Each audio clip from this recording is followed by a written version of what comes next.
नमस्कार दोस्तों, हम बात करने वाले हैं अनुपात समानुपात के मोस्ट इम्पोर्टेंट क्वेश्चन जो परीक्षा में बार बार रिपीट होते रहते हैं, चाहे वो एसएससी का हो, बैंक का हो या फिर कोई अदर कंपटीशन जैसे कि राजस्थान पटवार या ग्राम सेवक विकास अधिकारी। इनके जो भी क्वेश्चन होते हैं वो हम बात करते हैं अनुपात समानुपात के मोस्ट इम्पोर्टेंट क्वेश्चन जो बार बार रिपीट होते हैं। तो ये दो सामने आपको क्वेश्चन दिखाई दे रहे हैं। इतने बार बार क्वेश्चन आते हैं, अधिकतर बार इन क्वेश्चनों को रिपीट किया जाता है और इनके आंसर विद्यार्थी हमेशा गलत करते हैं। तो आइए आज हम इनको ट्रिक के माध्यम से इस प्रकार से सीखते हैं कि आगे से ये क्वेश्चन आपके गलत नहीं होने वाले हैं। 100% आप इन क्वेश्चनों को सही करने वाले हैं। तो आइए जानते हैं। जैसे क्वेश्चन है आपके सामने, यदि ए बी बराबर A2A equal to 3B equal to 4C है तो A अनुपात B अनुपात C ज्ञात कीजिए। तो इन तीनों का अनुपात ज्ञात करना है। बहुत ही सिंपल तरीके से आपको इस क्वेश्चन का आंसर पता हो जाएगा। तो क्या करना है, आपको सिंपली क्या करना है, ये A B और C अनुपात ज्ञात करना है। तो सबसे पहले हम A का अनुपात, A का रेशो लिखने के लिए क्या करेंगे, A को हम यहाँ पर छुपा लेते हैं और बचे हुए इंटू कर देते हैं। क्या करते हैं, इंटू करते हैं। ए का निकालना है तो बी और सी को इंटू कर लेंगे, मतलब 3 की टेबल 4 बार, मतलब 12, 3 चौक 12।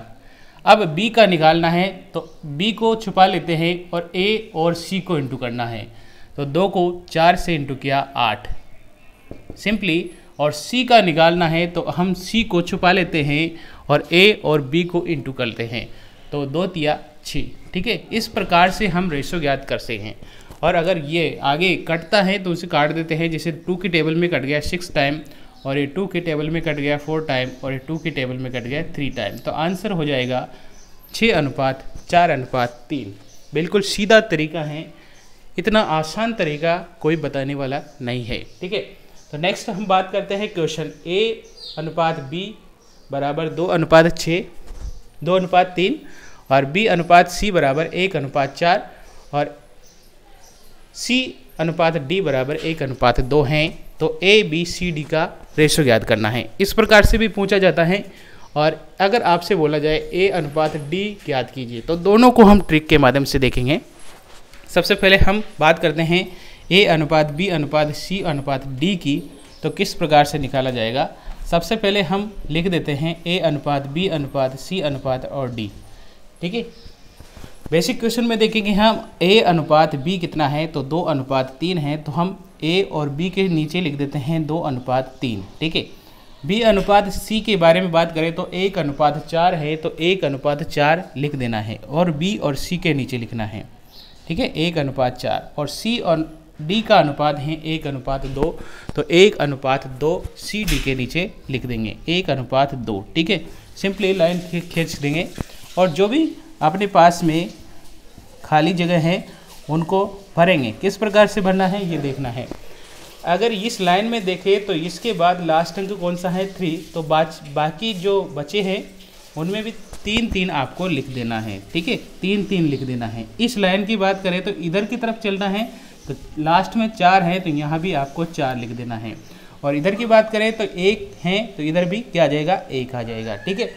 नेक्स्ट इस लास्ट वाले में देखेंगे, इधर 1 है लास्ट में इधर की तरफ, तो इधर की तरफ आपको 1 और यहाँ भी 1 लिख देना है। अब सिंपली क्या करेंगे, इंटू कर देना है लाइन वाइज। 2 को 1 से, ठीक है, 2 को गुणा किया 1 से और फिर 2 एकम 2 वापस से 2 एकम 2, ठीक है। तो यहाँ पर आ जाएगा 2। इन तीनों को गुणा करना है, 2 1 और 1 को, ठीक है। सिंपली इसको इंटू करना है 3 1 और, तो ये आ जाएगा 3 और 3 और 4 को इंटू किया 12। उसी प्रकार 4 चौक 12 और 24। इस प्रकार से अनुपात याद हो गए हैं। A अनुपात B अनुपात C अनुपात D का आंसर हो जाएगा 2 अनुपात 3 अनुपात 12 अनुपात 24, ठीक है। अगर आपसे पूछा जाए AD का अनुपात कितना है, तो AD का अनुपात ज्ञात करने के लिए आपको 2 अनुपात 12 का अनुपात निकाल लेना है। तो ये आंसर AD का अनुपात आ जाएगा। ट्रिक कैसी लगी है, ट्रिक अच्छी लगी है तो लाइक और शेयर करना है। चैनल अभी तक सब्सक्राइब नहीं किया है तो सब्सक्राइब करके बेल आइकन प्रेस कीजिए ताकि आने वाले वीडियो की नोटिफिकेशन आपको मिल सके। धन्यवाद।